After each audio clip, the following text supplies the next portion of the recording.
Sud Radio Conseil de famille. La chronique patrimoine avec LP Promotion. Ensemble, construisons l'avenir. L'excellente chronique patrimoine de Sud Radio avec Stéphane Moller. Bonsoir Stéphane. Et l'excellent Olivier Ledet. Merci beaucoup. Le fondateur et le président de Via Wealth Management, un professionnel reconnu de la gestion de patrimoine. Ce soir, on répond à Bertrand qui nous écoute et qui nous écrit du 15e arrondissement à Paris. Il nous demande s'il est possible, Stéphane, d'acquérir des produits immobiliers dans un contrat d'assurance vie.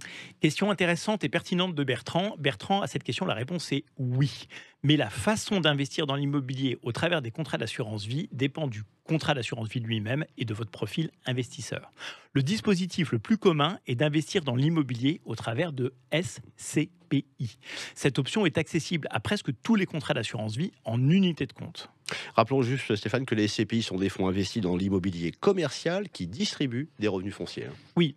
À l'opposé, si Bertrand achète 50 000 euros de SCPI en direct, il bénéficiera de 2 000 euros de revenus par an. Ces revenus lui seront versés directement sur son compte courant. Mais Bertrand devra alors s'acquitter d'une fiscalité au titre des revenus fonciers perçus, probablement important. Et si donc maintenant Bertrand utilise son contrat d'assurance vie pour y loger ces SCPI ? Eh bien, ce cas de figure présente avantages et inconvénients. Au rang des inconvénients d'abord, outre le fait qu'il faut trouver un contrat d'assurance vie qui accepte la souscription de SCPI, les revenus des parts de SCPI ne sont pas distribués, mais stockés, encapsulés dans ce contrat d'assurance vie. Les SCPI participent donc à la capitalisation du contrat, c'est-à-dire que les revenus restent dans le contrat. Les SCPI ne peuvent donc plus constituer de revenus complémentaires. Et quels sont les avantages ? Eh bien, les avantages sont les suivants.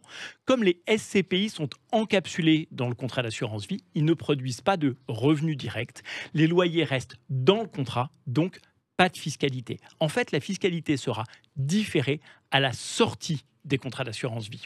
À noter que la fiscalité appliquée sera une flat tax de 30%, qui est souvent moindre que la fiscalité appliquée aux revenus fonciers perçus en direct.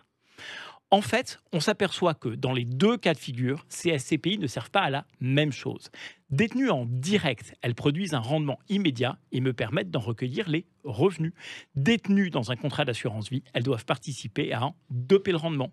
Dernière chose importante, il est impossible d'acheter des SCPI à crédit dans un contrat d'assurance vie. Vous voyez, Stéphane, une autre façon encore d'acquérir de l'immobilier au travers d'un contrat d'assurance vie ? Peut-être souscrire à des actions de foncières, c'est-à-dire à des sociétés cotées en bourse qui détiennent de l'immobilier.